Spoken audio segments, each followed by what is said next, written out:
All right, well, welcome everybody. My name is Andy Ellis. I think I know who all of you all are, but this call is to kick off the petitioning effort for the Maryland Green Party.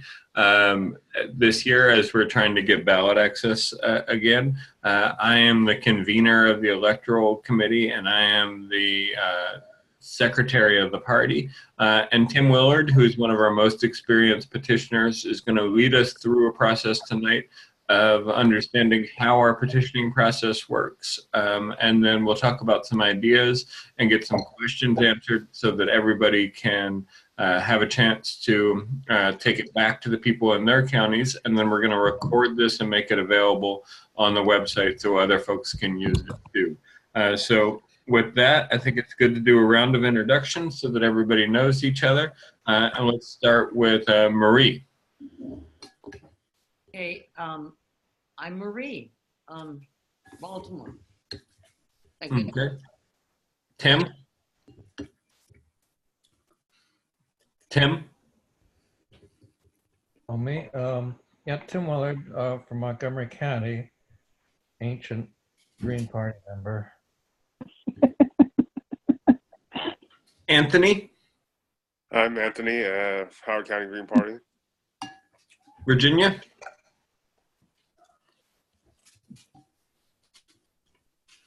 Virginia, can you hear us?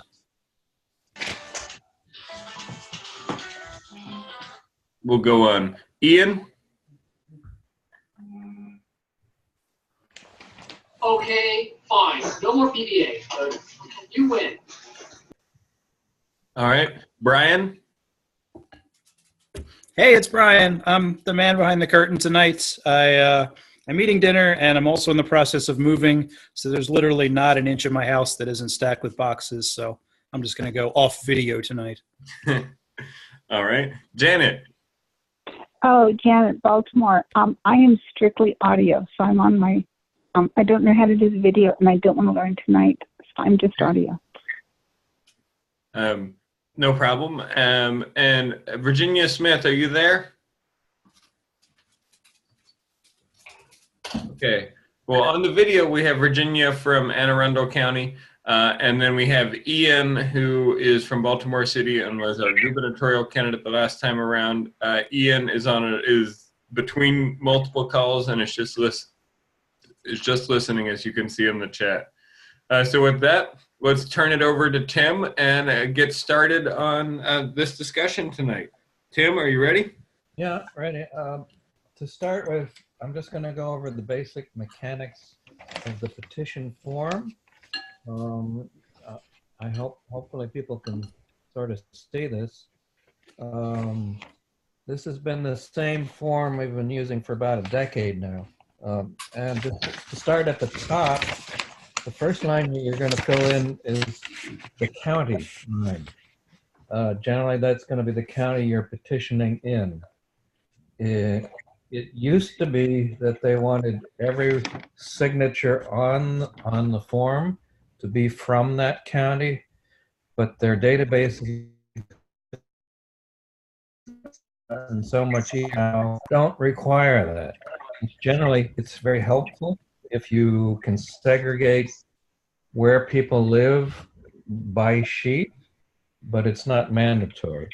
And the reason why is because although we turn all of these sheets in to Annapolis, we have to segregate them by the county that's listed, and then the Annapolis Board of Elections will send each one to the respective counties to verify. So that's why the county line is there. It's you should try as best you can to keep the signatures segregated, but you don't have to. Okay. Now, the rest of the top will be filled in for you. It's we, the undersigned voters of Maryland, support the organization of a political party, we known as the Green Party. Sometimes you get asked, aren't you already a party? But that, you know, this is just a technical thing every time you petition, legally, you're sort of starting over as a new party. So, in case anybody asks you that. And then they want the state chairman and the address. And my name is going to be on there because I will be collecting all of these signatures. It really doesn't, they've never required it to be the actual state chairman. So we use it as an organizational tool so that people can get all the sheets to the right person who's going to coordinate, the verifying. So next you've got, for the rest of the sheet, you've got 5 spaces for people to sign. Now there have been a variety of lawsuits back and forth that have added some complexity to this. In the top line in each one, you want a printed name, first name, middle name, last name. Now, where it stands now is they want a full first name, any middle initial, and a full last name. Actually, it can be any full given name. If they go by their middle name, they can put their full middle name and any other initials.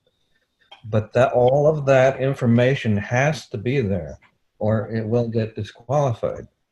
6 or 7 years ago, they went by a much easier standard, a more common sense standard that if they could identify the person, it was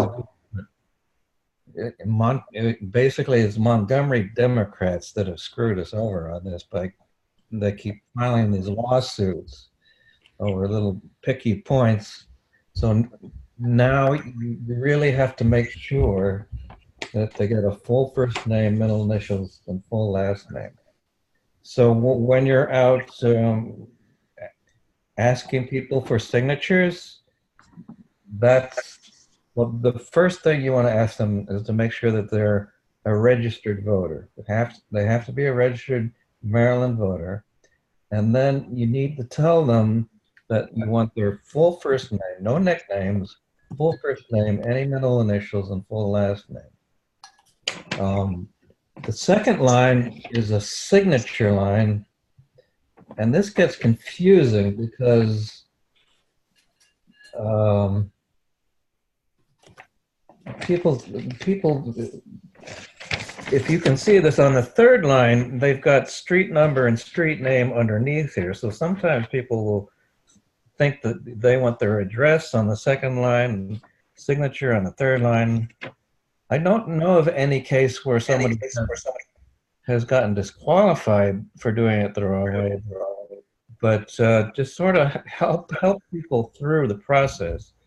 When they printed their name, and your signature on the next name, and your address on the third one. Now, in the fine print, Brian, I think it's bouncing back from your speakers or something. Okay. In the fine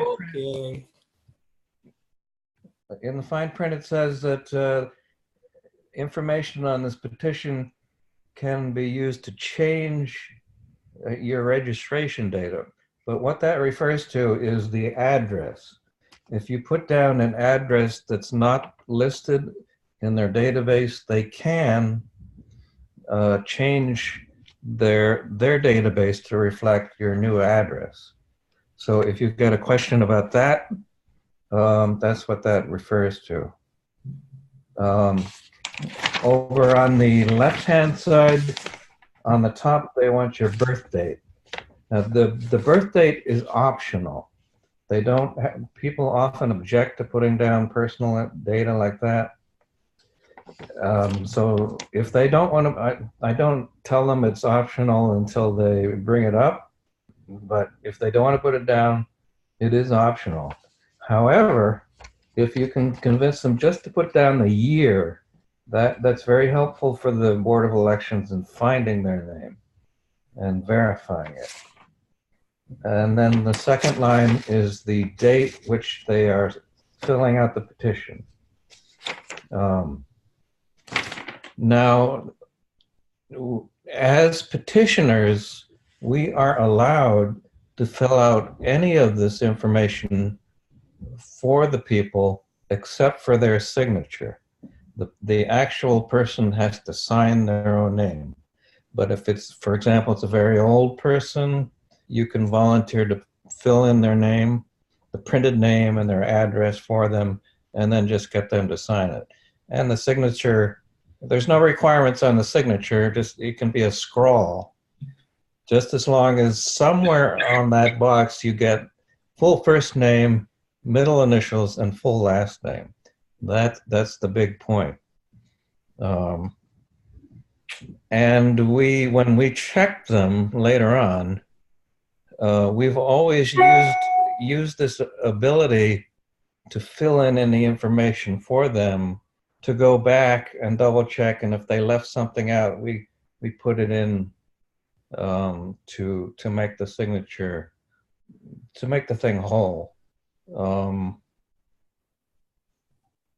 And because of that, we like to tell people, please only use black or blue ink, so that if we have to go back and fix anything, it's easier for us to do.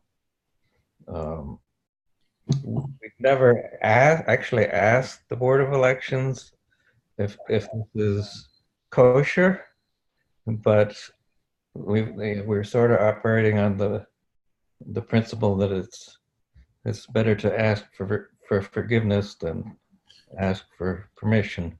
Do I need to edit that part out of the video? I don't. Well, if you think anybody in the Board of Elections is going to see it, maybe. But No. we've done this. We've done this forever, and it's never been a problem. We've never gotten called at it. You know, fixing up. You don't. On our last petition drive, we did have a problem with people turning in sheet after sheet of what was obviously forged information. You know, that's going over the limit. But as long as you make a good faith effort to get the people to fill out all the information for themselves, I think there's no problem with us going back and really completing it. Basically, working with the Board of Elections over all these years, the people who work for the Board of Elections are basically looking for the easiest way out. They know we're going to get back on the ballot, but they don't want to make trouble for us, because that just means more work for them. All right, so just follow all the rules, fix things up when you need to, and everything will be fine. So just real quick, in the chat for the group, I put the link to the petition and the link to the instructions. Some of the folks in Montgomery County that have done this over and over again put together a good frequently asked questions document about what goes in the petition. So some of the things that Tim covered are in there, but there is a good document in there for you to be distributed to your locals and for you as petitioners to keep a hold of. And there's a link to the petition in there as well. So we have a site. We have a Maryland Green Party site that we will continue to add additional information to, and that's at the top of the chat. So all of those links are in there and will be in the notes. Okay, and the final thing on the petition sheet is at the bottom, the person who is collecting the signatures has to put down their full name, their address and telephone number. And then over on the left-hand side, you have to sign it and date it. And what you are signing, you're signing an affidavit saying that under the penalties of perjury, you witnessed every single person on this sheet. And that's fairly serious. So you want to make sure, that's why you can't just leave these things on a bulletin board or on a table somewhere. You really want to make sure that you somehow did see everyone who's signing this. Um, and the only other thing is that when you sign it and date it, the date you put down should be either equal to or later than all of the dates that the people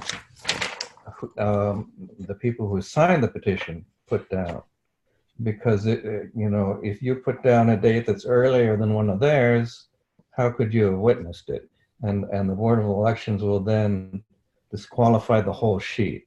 So just pay attention to that little detail. Because sometimes people will make a mistake and put down the wrong date. And if they do, you just put down the latest date on the bottom. So that's basically the petition sheet. So Andy, where did you want to go next? So I think that, Tim, you have a lot of experience getting petitions from people in public places where it's not a captive audience, and have been one of the people who has led that effort in the past. So can you give some pointers to folks who are in public places about the best way to approach somebody in order to get them to fill out the petition? Okay. Well, I think basically the best places to petition are places where people are not moving too fast. Farmers markets are good. Festivals, when you're tabling somewhere, those are good places to petition because people aren't in too much of a hurry. Because the number one objective is to get them to stop and listen to you. If you can get them to stop, you got a very good chance of getting them to sign.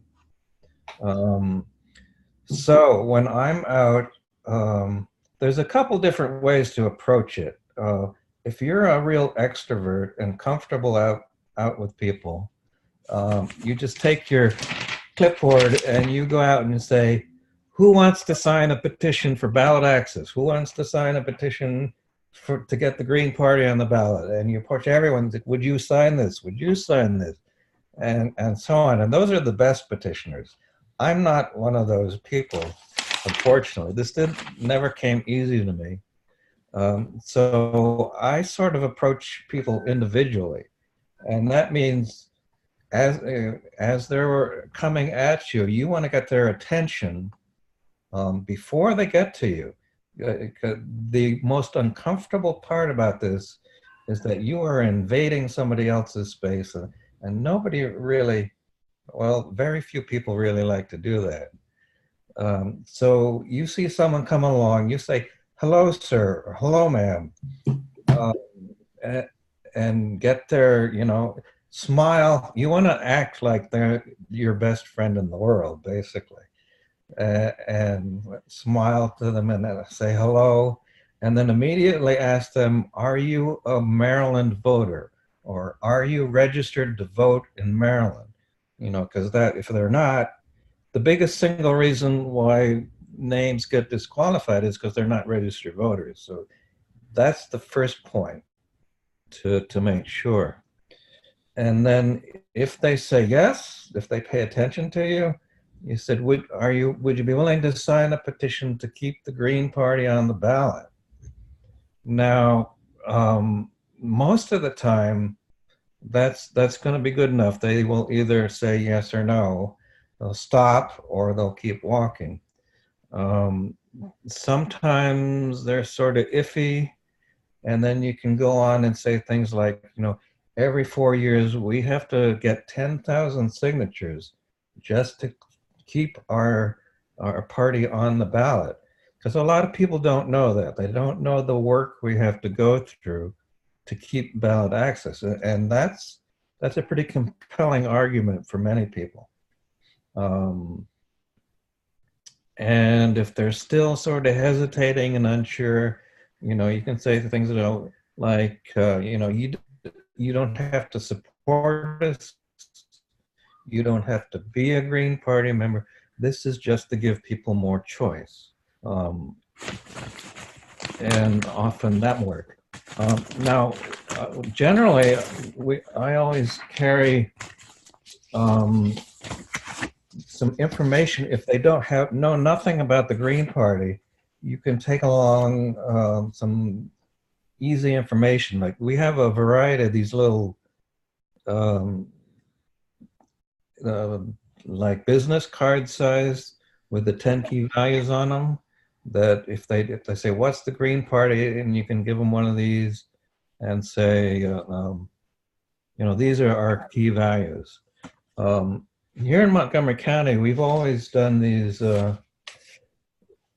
bigger sheets that go into a little more detail. They're double-sided, and they have the 10 key values, and at the bottom you can put your contact information on them. These are things we print out, like 3 to a sheet, landscape style. Very easy to print. You can print as many as you want, whenever you want, and then you just, cut them in thirds. It's a little bit more convenient than ordering those little cards. And I'll make this form available on the website for people. So I think that's the basics. So real quick, any materials that people have that they use for this, we will make the template for that pamphlet. We'll make the template for these little business cards available. And we'll also see if we can find a link so that folks can order them. And we'll try to get some to the counties. I have 2,000 of these, and Marie and I handed them out at the Martin Luther King Parade this weekend, and I think we both got through a bunch of them. And whether it's the longer form or the shorter form version, it's a useful way to tell people what you're about. We'll make the templates for those and ways to order them available for each of the counties up on the website, and that petitioning resource bank by February 1st will have all of this stuff there. I think that there are a few people on this call who have a wealth of knowledge about doing this process, and Tim has done this a lot of different times and has led the effort. So he really has the institutional knowledge about the ways to do this, and is a great resource for folks who may be doing it for the first time. So I want to say that at this point we should open it up to questions first, and then ideas and suggestions next. So are there folks that are new to the process that may have questions? Tim, go ahead. Andy, first just let me say that I'm willing to go out to any local. If you have an event you want to go out to, it's really good to have someone experienced go out with you. And I'm willing to go to any local in the state if you want someone with some experience to come out with you the first time and sort of, give moral support, advice, or whatever you need. Because I want to see more people than just me doing this, and I'm willing to go anywhere in the state to see that's done. Welcome back, Virginia. Virginia Smith just joined us again. So, Virginia, you there? Okay. Cool. So, Tim, you're willing to go anywhere in the state and help folks to get going on this? Yeah, just let me know and I'll set up a time to come out. Okay. Come out to local meetings. I'll come out to events where you want a petition, whatever you want. So does anybody have any questions for Tim over anything he just went over with, especially if people who have never done the petition before? Anthony, Marie, you're both good? Janet? Yes, so as long as we can get that petition form online and print it out, so, right? Yep. Yep, okay. Sorry, I was on mute. I think that I'm fine, but it should go the other way too. Like when you guys are going out someplace, invite us newbies, to come along. Sure. Yeah, and Tim, Janet agreed on during our call on the Baltimore meeting this week to be the point person for it. So I hope that you and she can work together on getting Baltimore folks together on that. And then Anthony, go ahead, Janet. I volunteered for that, not because I'm a person of knowledge, but because I believe that I can figure it out, or I can I'm willing to do my best. But I am a newbie. Yep. And Tim will come out and work with us. So I think that's great to have a point person there. Yeah, and there's not really that much to figure out. This is basically just grunt work. If, you get a little experience and then you just go out and put in hour after hour asking people. That's basically all it is. Anthony, do you have any questions? Not really. I guess the one question I would ask is just about the middle initials. Say if somebody doesn't have a middle name or something like that, what would you do in that case? Okay, well, I guess technically you either have to put down exactly how you were registered or first name, any middle initials you might have, and last name. If you don't have a middle initial, then they don't put it down. Okay. And if for some reason they registered with a nickname, then that's okay too. Basically, the goal is for the state to be able to match what you wrote down to what they have in their database so they can verify you exist. Is that? Yeah, basically, yeah. And this is not something that the Board of Elections especially wants to do. This is something they were forced to do because Montgomery County Democrats kept suing and making the process more complicated. So I have a question. It's Marie. Did you mainly go out to events, or you must have had to spend a lot of time just knocking doors or something as well? Is that correct? I mostly work farmers markets. I'm here in Montgomery County. We've got the Tacoma Park Farmers Market, which is one of the best places you can petition that I've ever come across. I mean, you can even get 40 or 50 signatures an hour sometimes if you go out there. And we've got there's another good one in Silver Spring. So there's plenty of places here that you could just go out and ask people. Now, I think Andy's going to talk to us about going out and talking to Greens who we know voted in this last election, which is another good source. But in the past, mostly what we've just done is gone out to places like farmers markets. Okay, thank you. Brian, Ian, Virginia, folks who have done this before, any comments or questions or ideas?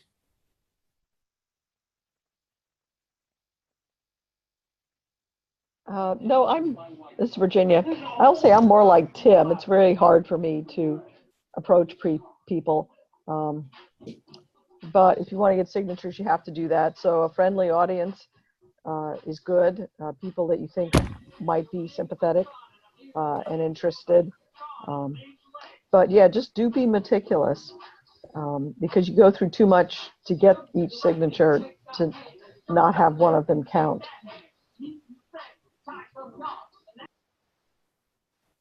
Thank you. Brian, you're unmuted. Yeah, and Tim had mentioned at the start that going to events like this are a good place he talked about good ways to address a non-captive audience, but having a captive audience can be good, especially if you're the type of person like I am who, doesn't always feel comfortable approaching strangers. So keep a list, always be on the lookout for events that you go to, book talks, other organizational meetings, environmental groups, economic justice groups, whatever. Talk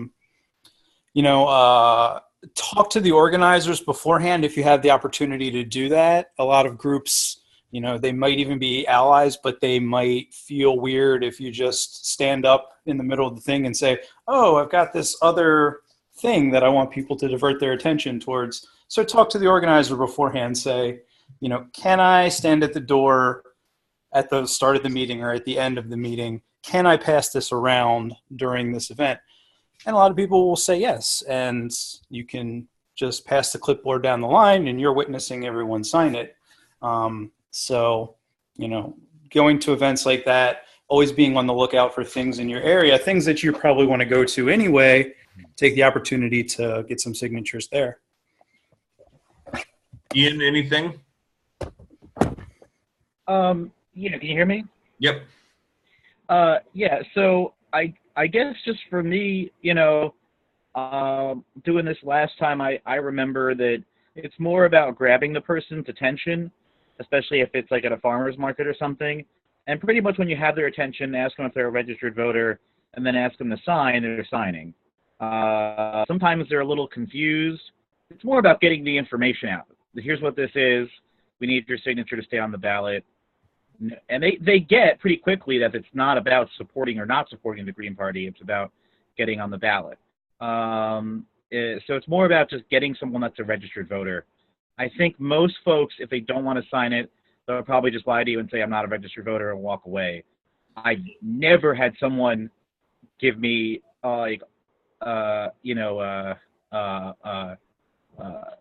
stop me and argue with me about the merits of the Green Party or anything like that. Because especially at a farmer's market or something, they're usually with people and they want to walk away and get back to their family. So, I mean, it's more about just quickly asking them if they'll do it and then telling them they have to be a registered voter and then making sure their information's correct. That's really the whole process right there. That's why I think people could do this professionally, that they could do it for many different organizations. That's my 2 cents on this. Generally speaking, I've found that if you can get someone to stop and talk to you, you'll almost always get them to sign. So that's the approach while they're coming at you is the most important part. Brian's here. Yep, go ahead, Brian. Just a little trick on that. If you approach someone and get them to stop, a little salesperson's trick is to hand them the clipboard and try and get them to grab it in their hand, because psychologically this creates an idea that they've received a gift from you, and the polite thing to do is reciprocate this gift by giving you what you want, which is the signature. So if you can hold it out in a way that indicates, I'd like you to take this, that can be helpful as well. Yeah, Yep. and another little trick, that I found that to be true as well.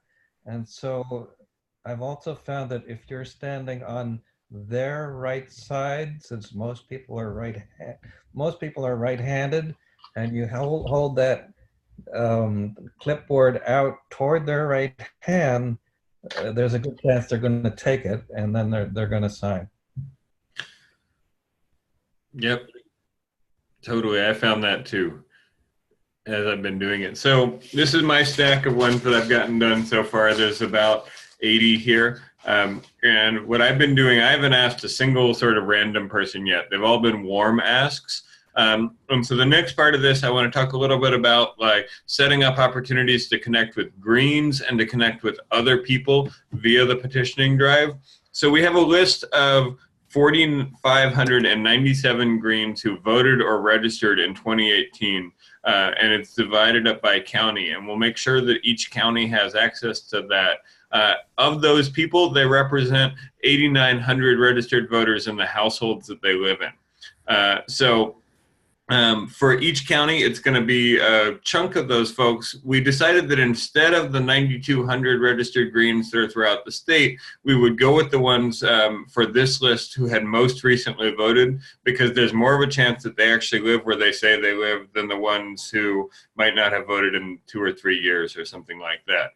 So each county will have access to that, and we encourage people to get in the practice of sort of considering the 100, 200, 300 that are in your county as people that you have the year to track down and to make contact with in order to help build your county chapter, in order to help build the Green Party in your area, and in order to get signatures from them. And so I think it's useful to, when those lists go out, to learn to, we've made Google Maps of them. You can pretty easily do that. And there's some other tools out there that you can take your county and make a map of where the registered greens are. And you're not going to get most of them on the first try, but I think it's a good canvassing practice to think about and a good organizing practice to think about how it is that over the course of the year, you're going to get in touch with that person and get the people in their household to sign your petition.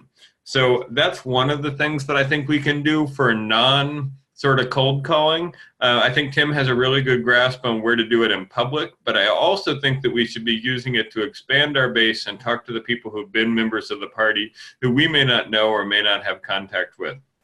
So one of the things I would recommend there is figure out how to find that person and use some maybe campaign and organizing tactics in order to track them down if they're not there when you go to their house. If you have something, one of the things that we did during the campaign is if I knew I wanted to talk to somebody, I'd leave a sticky note on whatever thing I left in their door that said, hey, this is Andy, call me at 240-285-0843. I want to talk to you about this, right? So I think that thinking about the ways that we can get in touch with these 4,900 people who most of us don't know and are not that active in the party right now, but have stayed registered or have registered recently is a good way to get petition signatures, but also a good way to be able to make sure we're staying in touch with the members of the party. The other thing that Brian touched on is I think it's really good opportunity to go to neighborhood association meetings, to progressive groups, and to places and even asked to be on the agenda in order to speak for 5 minutes, 3 minutes about getting the petition signed. I was able to get Our Revolution, which is a decidedly Democratic organization, except for the few instances in which they're not, to put me on the agenda the other day to talk about our ballot access drive. And, they let me get up there and everybody there signed. And I think for candidates and people who campaign, it's useful to go back to places that you were going to during the campaign and ask those folks to let you on the agenda in order to speak about ballot access. One trick that I've been using to get community associations to let me on the agenda is I've been saying X number of people at your polling place in this community voted for the Green Party this time around. And so, if 200 people at that polling station or in that area voted, that's their neighbors. They may not know who that person is, but it's making it relatable to them. So all of these sort of data-driven things are things that we can send out your county list, but we can also help you come up with the sort of specific local asks on some of those things, because the more people you can get in front of, if you are let me put it this way, if you are on the agenda and you're speaking for 3 minutes about this, almost everybody is going to sign it because they're going to think that the organization has given sanction to you being there. And if you can get on the agenda, it's better than just standing at the door, right? If you, so the earlier you can talk to people, the more likely it is that you can get on the agenda. So if you see a meeting of an organization that is happening in February or March, reach out to them now, say what it's about, and ask if you can be on the agenda. And if they say no to the agenda, then just ask if you can be there too at the door handing out things. But try to get in front of a group of people and speak about the Green Party and speak about the ballot access drive. That's one. Two is look for these places, use these lists that your county is going to get as organizing tools in order to make sure that not only are you getting your signatures, but that you're reaching out to people who are registered Greens who may not have heard from you. The last thing is I have been finding that it's really useful to have the top line on the petition filled out before I give it to other people. So I've been sort of, when I'm in places where there are, where I know there's going to be a lot of people, I'm going there early and I'm getting the organizers of the group to sign in the top of the sheet. So that if Tim is the organizer of whatever group you're going to, and Anthony is just a member of that group, and the top of this thing, he sees Tim's signature on it, it's more likely that he's going to sign than if he doesn't see a signature there, and it helps to pattern. So every meeting that I've gone to recently, I've gone about 15 minutes early, talked to the organizers, and had them sort of horizontally fill out top of the sheet so that other people in the group are likely to fill it out as well. I found this worked pretty well, and it helped to A, set up a pattern for how people should fill it out, but B, make people feel comfortable filling it out because somebody that they already trust has filled it out.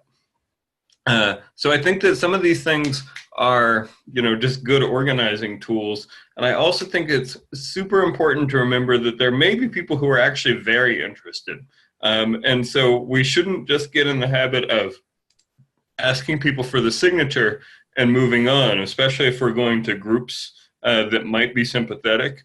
We should be open and ready to have conversations with people and take business cards and things like that. So one other thing that I've been doing is if I get business cards in the process of filling out petitions, I leave them at the top of my clipboard so that whoever that person's business card is that I got in the process, the other people who are filling it out sort of see it. And I think that's, all these ways of making people feel more confident filling out the form and feeling like people they already trust are filling it out, I think make that process, especially in sort of a warm ask setting, even easier. So, I think that one of the things that we want to do with the state website is this year is collect and share everybody's best practices. So Tim has what he's done, Virginia has what she's done, Brian has what he's done, and we need to make sure that all of the 8 people on this call are putting in and contributing some best practices so that we can make this a grassroots effort and not just a sort of few people collecting thousands of signatures, but that each of us is becoming a leader within, each of us who does the petitioning work is becoming a leader amongst it and sharing our best experiences. So that's sort of my spiel on this. The state website petition page that is linked in here will have more resources as we go through with this process. And we'll make sure that each county gets their data so that they can do it. And we're more than happy to show folks how to make the Google Maps. It's really easy to do, but we can help with that. So are there any questions or thoughts or ideas about that part of it?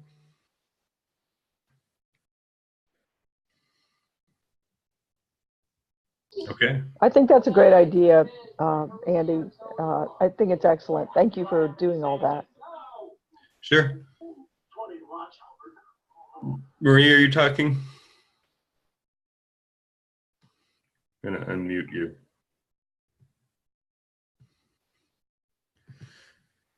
Marie? Okay.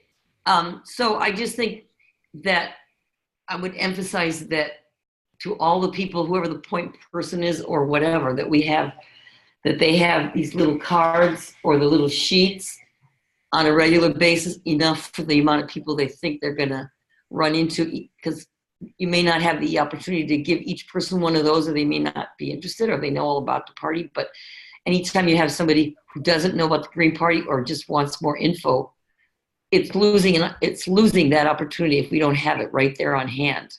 Mm-hmm. Okay? Yeah. Anybody else? Oh yeah, Brian. Go ahead.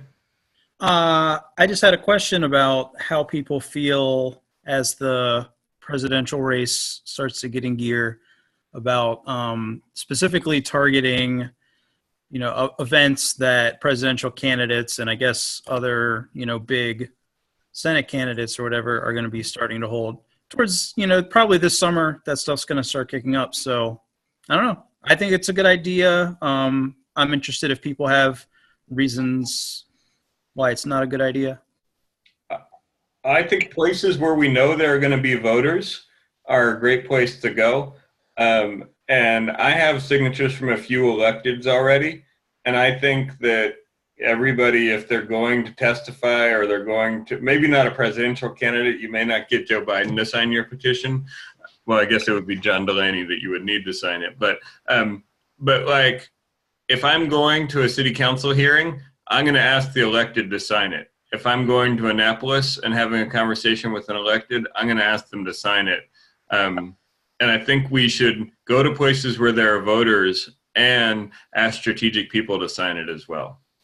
But yeah, I guess I was thinking more like, so rumor is Kamala Harris is opening her campaign headquarters in Baltimore. She's probably going to have a number of events, so that would be something to target. Yeah, there's voters there, right? There's no bad place to petition. There's just some places that are easier than others. Janet, I will say, at one time I did get the opportunity to ask Governor Bob Ehrlich if he would sign the petition, although he declined. Oh yeah, I had Michael Steele. I think he did sign. Yeah, you'd be surprised. I'm going to go to the next Baltimore City Central Committee meeting and ask and see who I can get to sign it. You know, Ian, you have your hand up. Yeah, I'm sorry if this was said already. Not very good reception where I am. I've had people ask me, can we have a complimentary sign-up form for to sign up for the MGP email list? Mm-hmm. Or, one person asked me flat out, can we take the information off the forms? And I said, well, email's not even on there. I don't think you can. And they said, what if it's a complimentary form that they sign afterwards? And I said, I'll ask. So I'm asking. Is it something that the MGP is interested in? Yeah, let me answer that. We generally take along this sign-up sheet we have, and we'll get this up on the webpage too. If someone is interested in finding out more about the party, you can either get them to fill out this sheet, particularly if you're going canvassing to people who are already registered, or if you're out like in a farmer's market and you get the talking with someone and they want to know more, you sort of put down their name and then later go back and fill out the rest of the information. Although you will have to get, if they want to get more information, you will have to get their email address. That's the only thing that's not on a petition sheet. So thanks for answering. We'll put one of those forms up on the petitioning tool site, and people can submit those to the MGP as well.